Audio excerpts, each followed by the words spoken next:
Hey there, this week's wrap has a little bit of everything. A SARS comeback story nobody saw coming, a billionaire finally discovering courts are not always his playground, and a suspected murder case involving the son of a fashion empire founder that sounds suspiciously like a Netflix limited series. Back home, South Africa quietly hit a full year without load shedding, which feels like the kind of thing we should not say too loudly in case Eskom hears us and gets ideas. Meanwhile, Parliament is once again trying to figure out what exactly is happening at NSFAS. The ANC is doing its usual everything is fine routine over Phala Phala, and SARS is reminding everyone that while state-captured prosecutions may move slowly, the taxman never really forgets. So, let's get into the chaos, confusion, and accountability attempts that made up the week that was. Remember, if you enjoyed the wrap, send the subscribe link, explained.curza/subscribe, to that friend who's always asking, wait, what happened now? Halfway through every conversation about the news. We're trying to save them from misinformation and chaotic voice notes. So, let's dive into these stories and more in this week's wrap, brought to you by myself, Rashni Pillay, and the Explained.Curza team. In your national news, Mzansi officially hit a full year without load shedding this week. It only took 8 years of rolling blackouts and collective trauma bonding over candles. Eskom credits its 2023 Generation Operational Recovery Plan for helping reduce breakdowns and diesel use. But load reduction still affects some communities, usually due to overloaded infrastructure and illegal connections. Eskom says it's working on that too, while deciding about South Africa's aging coal plants. A major energy plan, including renewables, is expected between June and September. Eskom is catching heat online after major shareholder Mark Saltzman got into a messy fight with journalist Ridi Hlabi over Gaza. Hlabi has long criticized Israel. Saltzman, son of the group's founder, went ballistic over a recent observation she made on X, accusing her of misinformation and anti-Jewish hate, while falsely accusing her of accepting financial support from his family. The Eskom Foundation had worked with her previous employer, Radio 702. Now, boycott calls are growing, and Eskom has distanced itself from his comments, saying the company is apolitical. The Constitutional Court has sided with private healthcare groups and trade union solidarity in a major healthcare case. It confirmed on Monday that government cannot force private health providers to get a so-called certificate of need before opening, expanding, or continuing to operate. The system aimed to give government more control over where healthcare providers were most needed, partly to tackle South Africa's huge healthcare inequality. The court ruled the law was too broad, lacked proper safeguards, and unfairly limited healthcare workers' rights to choose where and how they practice. The Helen Suzman Foundation is trying to boot Julius Malema off the Judicial Service Commission.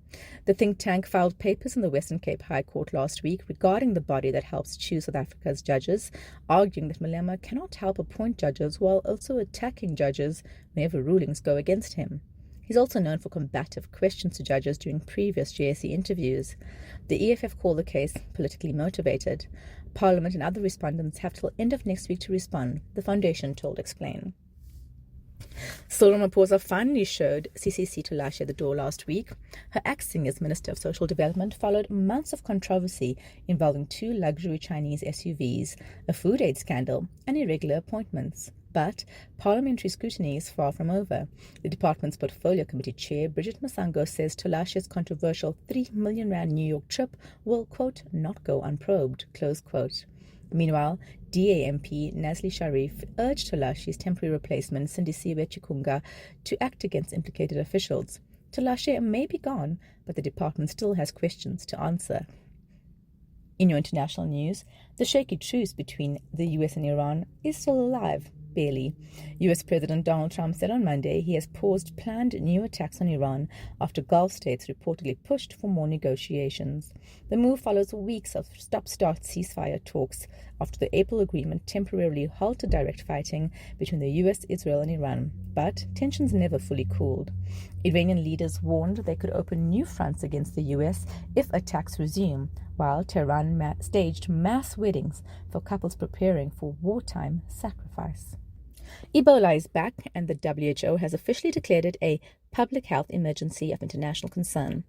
The outbreak in the DRC and Uganda has passed 600 suspected cases with 139 suspected deaths. The big concern? The virus crossed a border, which makes outbreaks much harder to contain. Before everyone spirals, though, this is not another COVID. Ebola spreads through direct contact, not the air, but the World Health Organization only uses this warning for very serious outbreaks, so health systems are now on alert. Elon Musk's courtroom luck may be finally running out. On Monday, a California jury ruled against the billionaire in his lawsuit against OpenAI and CEO Sam Altman, saying he had waited too long to sue. It follows two other setbacks in March. A jury found Musk misled investors during his Twitter takeover saga, and a Texas judge tossed out his lawsuit against advertisers who fled X. Not ideal for the man once nicknamed Teflon Elon for his ability to dodge legal consequences. The son of Mango founder Isak Andich was arrested Tuesday on suspicion of pushing his father off a cliff.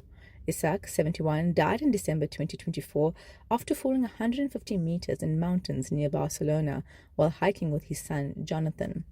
Police initially ruled it an accident, but contradictions in Jonathan's testimony, suspicious visits to the site days before, and forensic reports showing the body position was inconsistent with an accidental fall changed that. Jonathan has posted €1 million bail and maintains his innocence. Some of major companies, looking at you, Eskom, have been infamously busy this week. Someone thought hiding $9.4 million of cocaine inside a Kim Kardashian Skims delivery was a genius plan.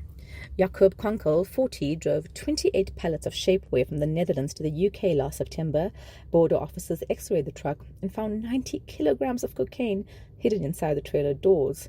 Konkel, who was reportedly paid over $5,000 for the job, was sentenced this week to just over 13 years in prison.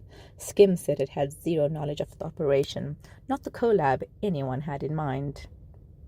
Moving on to your big stories, SARS has scored a major win in its years-long battle against CRRC-E-Loco, the Chinese company at the center of South Africa's controversial Transnet locomotive deals.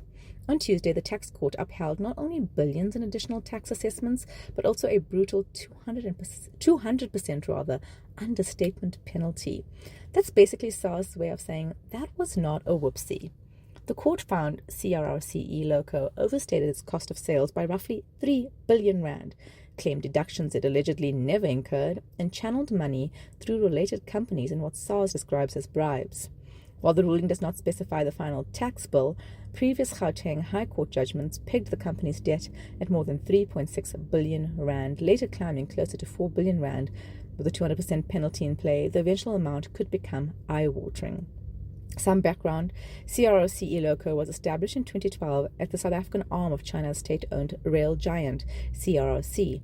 Between 2012 and 2014, it landed lucrative contracts to supply hundreds of locomotives to Transnet as part of the state-owned company's rail upgrade plans.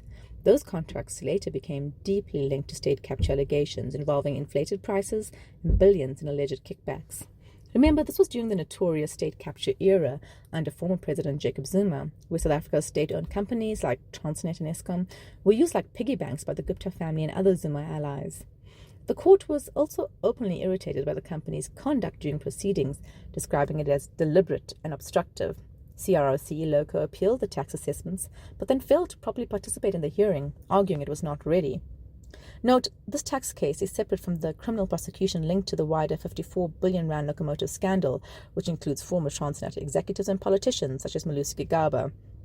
Beyond the financial implications, the case also offers a window into how SARS has rebuilt its investigative and enforcement capacity after the institutional damage caused during the state capture era. The successful prosecution reflects a more coordinated, data-driven, and internationally connected SARS than the one that emerged weakened from the years of political interference under former Commissioner Tom Moyani, another state capture baddie. This was not a quick investigation. The Revenue Service spent years building the case, gathering financial evidence, tracing complex transactions, and preparing for litigation that could successfully withstand scrutiny in court. The broader state capture prosecutions may still be crawling forward, but SARS is showing that tax law can be one of the quickest ways to force accountability. In higher education, Minister Buti Manamela was expected to appear before Parliament this week to explain why NSFAS had once again been placed under administration, the third time since 2018, before the meeting was abruptly cancelled the night before. According to reports, MPs were informed over WhatsApp. No formal explanation, no presentations, no minister, which did not exactly scream everything is under control. The latest intervention comes after the Auditor General issued a disclaimer over NSFAS's 2024-25 finances, finding that 45 billion rand in bursary spending could not be properly verified. That's kind of awkward when your entire job is literally verifying where the money goes. NSFAS currently manages more than 54 billion rand intended for over 744,000 students across universities and TVET colleges, while processing close to 900,000 applications a year. Yet, despite repeated reforms, investigations, and leadership changes, the institution keeps collapsing back into crisis. And critics are beginning to ask whether administration is no longer a temporary emergency surgery, but simply NSFAS's default operating system. The newly dissolved NSFAS board is now heading to court on the 2nd of June to challenge Manamela's decision, while newly appointed administrator Professor Hlengani Matebula takes over an institution already drowning in unresolved problems. Missing student data, broken payment systems, billions in questionable allocations, and ongoing fights over whether NSFAS should even exist in its current form. Political parties are already circling. The EFF wants funding paid directly to universities. The DA says the current system may need to be scrapped entirely. OUTA, meanwhile, argues the deeper issue is not who controls the money, but the state's repeated inability to properly account for it. The bigger problem is that none of this is actually new. Back in 2019, former Administrator Randall Carolison warned Parliament that NSFAS would either end up under administration every 2 years or collapse completely. With the third administration now underway, NSFAS keeps ending up right back where it started, just with new leadership and a larger crisis. In political news, the ANC has responded to the latest Phala Phala drama the same way stressed families respond when visitors arrive unexpectedly. Everybody starts pretending things are perfectly fine. After the Constitutional Court ruled that Parliament acted unlawfully in how it handled the Section 89 report into President Cyril Ramaphosa, some expected old ANC faction battles to immediately flare up again. Instead, the party has largely rallied around him. The ruling revived scrutiny around the 2020 robbery at Ramaphosa's Phala Phala farm, where more than $580,000, about 10 million rand, hidden in furniture, was allegedly stolen. An independent panel, chaired by former Chief Justice Sandile Ngcobo, previously found prima facie evidence that Ramaphosa may have violated the Constitution in how he handled the aftermath. But politically, the ANC appears to be more focused on survival than succession fights. Political analyst Susan Boyson told Explain that while discussions about who could eventually replace Ramaphosa ahead of the ANC's 2027 election conference have been quietly happening behind closed doors, the party knows that public infighting would weaken it even further ahead of local government elections later this year. There also seems to be growing awareness inside the ANC that MPs may have mishandled the issue the first time round by brushing aside Ngcobo's Section 89 report too quickly rather than properly interrogating it before voting against impeachment proceedings. Even KwaZulu-Natal, the province that usually treats ANC unity as more of a suggestion than a rule, has remained relatively quiet. UKZN political analyst Akele Ndlovu said provincial leaders likely understand they cannot risk looking openly rebellious while the party is already battling Zuma-aligned tensions and declining electoral support.